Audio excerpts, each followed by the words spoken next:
me do my two-step.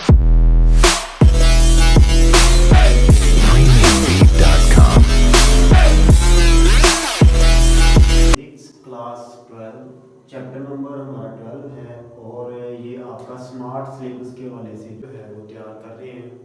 इसमें हमारे पास है टॉपिक नंबर 12.6 है और इलेक्ट्रिक फ्लक्स थ्रू आ सरफेस इनक्लोज्ड आ चार्ज कि आपने इलेक्ट्रिक फ्लक्स जो है वो मालूम करनी है जिसमें एक चार्ज जो है वो क्लोज्ड है, वो बंद है। फर्ज करो कि हमारे पास ये एक पॉजिटिव चार्ज है और पॉजिटिव चार्ज जो है वो इनक्लोज्ड है इन अ सर्कल। अब आपका ये सवाल हो सकता है कि सर हमने क्लोज्ड जो चार्ज है वो पॉजिटिव क्यों लिया। हमने पिछले में देखा कि जो पॉजिटिव चार्ज है वो क्या करते हैं, एमिट करता है रेस को और इलेक्ट्रिक जो हमारे पास फील्ड लाइंस हैं उसको एमिट करता है बाहर की तरफ। तो अब देखिए अगर इसको हमने रखना है तो इसको चेक करने के लिए हमने इसको रेस जो है वो बाहर की तरफ आएंगी तभी तो हम चेक कर सकते हैं ना, तो हमने इसलिए ये पॉजिटिव चार्ज रखा। दूसरी बात ये भी हो सकती है कि आपका हमेशा जो टेस्ट चार्ज होता है वो पॉजिटिव होता है, तो ये दोनों तरह से आप इसको देख सकते हैं, लेकिन जो पहले वाला तरीका है वो ज़्यादा ऑथेंटिक तरीकाकार है। अब देखिए जी आपने क्या किया है, लेट अ क्लोज सरफेस है and a surface charge is placed in this surface, कि हमारे पास एक बंद सरफेस है सारी और हमने एक चार्ज को उसके अंदर रखा हुआ है। The positive charge field lines separate all around the surface, तो ये जो इसकी लाइंस ऑफ है हमारे पास फोर्स हैं वो चारों ओर इसकी चारों तरफ जो है वो जाएंगे, ठीक है। तो कोई हिस्सा भी इसका जो है वो इससे खाली नहीं होगा। ये जो सरफेस लाइन ऑफ फोर्सेस की हैं वो सारी सरफेस को जो है वो काटती हुई बाहर निकलेंगे। तो हम क्या करते हैं, हमने इसका जो है पूरे जिस्म के ऊपर इसका फ्लक्स जो है वो चेक करना है। देखिए हमने ये पढ़ा था कि जो फ्लक्स होती हैं वो हमारे पास एक फ्लैट जिस्म के ऊपर होती है, FALT फ्लैट। फ्लैट का मतलब होता है कि बिल्कुल हमारे पास ये जो ऐसे होता है, लेकिन यहाँ पे हमारी जो सरफेस है वो कर्व ऐसे वो मुड़ी हुई है, ऐसे ऐसे गोल गोल है।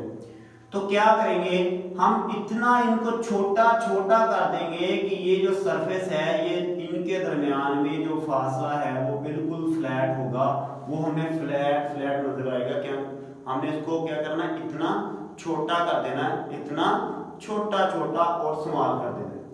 तो हम फर्ज करो कि इसके जो हैं यहां से एक जो है हम बनाते हैं, इसका एक एरिया जो है वो बनाते हैं और इस एरिया को मैं कह देता हूँ कि छोटा सा एरिया बनाता हूँ जिसमें से हमारी फ्लक्स गुजर रही है और हमारा जो मतलब लाइंस ऑफ फोर्स है वो गुजर रही हैं और उसका जो कहने के नॉर्मल है वो हमारे पास इसके बिल्कुल पैरेलल है और जो हमारा ये वाला एरिया है वो इसके परपेंडिकुलर पड़ा हुआ है इस लाइंस के। तो देखिए जी हमने क्या करना है, हमने ये फर्ज करो कि मैंने एरिया डेल्टा A1 ये वाला लिया है, इसके अलावा इधर ले लेता हूँ, इधर ले लेता हूँ, तो मैं इस सारी सरफेस के n जो है वो एरिया बना देता हूँ, छोटे छोटे स्मॉल स्मॉल। इसमें मैंने क्या किया, इसमें शर्त मैंने ये रखी कि इन तमाम में जो है वो उसकी शक्ल जो है वो फ्लैट है, क्योंकि मैंने कहा था पिछले में पढ़ा था हमने कि जो हमारा फ्लैट जिस्म होता है उसी में से जो फ्लक्स है हम कैलकुलेट कर सकते हैं।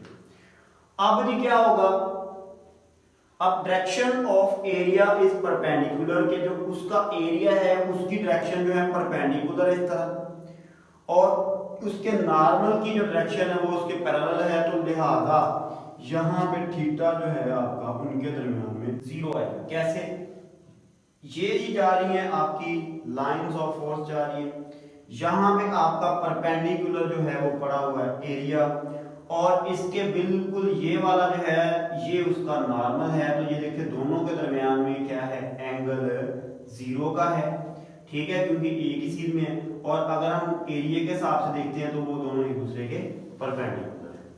उम्मीद है आपको ये बात भी समझ आ गई है। अब ये दोनों का जो है वो पैरेलल है, तो इसका मतलब उनकी जो ये हमारे पास लाइन ऑफ फोर्स है और उसका जो नॉर्मल है उनके दरमियान में एंगल होगा जीरो।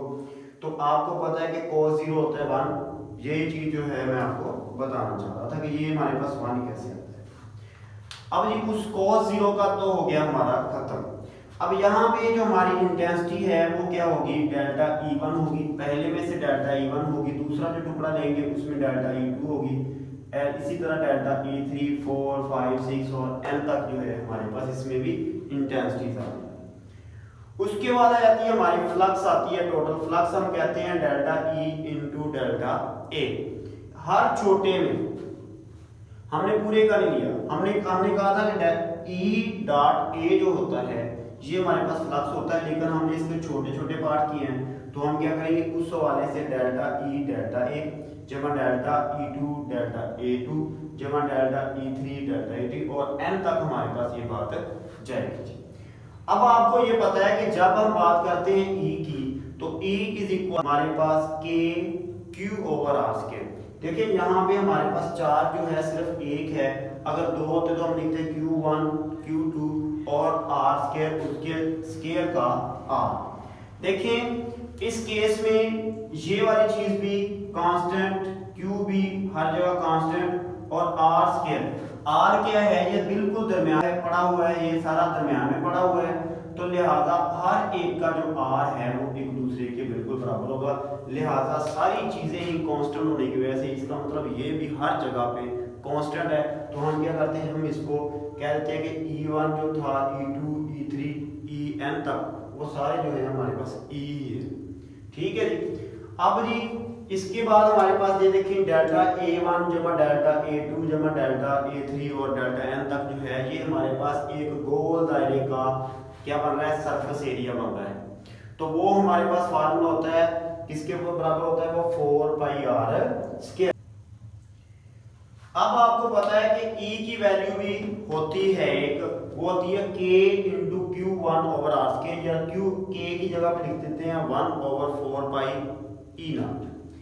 यहाँ पे देखें 4 से कट जाएगा, पाई से के साथ कट जाएगा, R स्क्वायर के साथ कट जाएगा और हमारे पास रह जाएगा और इनवर्सली टू E नॉट। इसका मतलब है कि आपका ये वाला जो फ्लक्स है डिपेंड करता है सिर्फ चार्ज पे और ये हमारे पास E नोट पे, ठीक। तो यहाँ से हमने कंक्लूजन ये निकाला कि हमारे पास इलेक्ट्रिक जो फ्लक्स हैं वो not depend upon any shape उसकी कोई भी हो तो उसके ऊपर डिपेंड नहीं करता है, सिर्फ दो चीजों पर डिपेंड करता है कि वो चार्ज कितना है टू Q और इनवर्सली टू E नॉट। अगर आपको ये वीडियो अच्छी लगती है, ठीक है, और तो आप हमारा चैनल सब्सक्राइब कीजिए, हमें प्रमोट कीजिए, हमें सपोर्ट कीजिए। और अगर आप जो है हमारा ये व्हाट्सएप नंबर नीचे लगा हुआ है तो इसकी रब्ता करें। हम आपको हर तरह के हमारा मिडिल से लेकर FSC तक ICS और कुरान और हदीस की जो क्लासें हैं वो आपको ऑनलाइन प्रोवाइड करते हैं विद क्वालिटी एजुकेशन के साथ, ठीक है जी। तो बेस्ट ऑफ लक जी, टेक केयर एंड अल्लाह हाफिज़।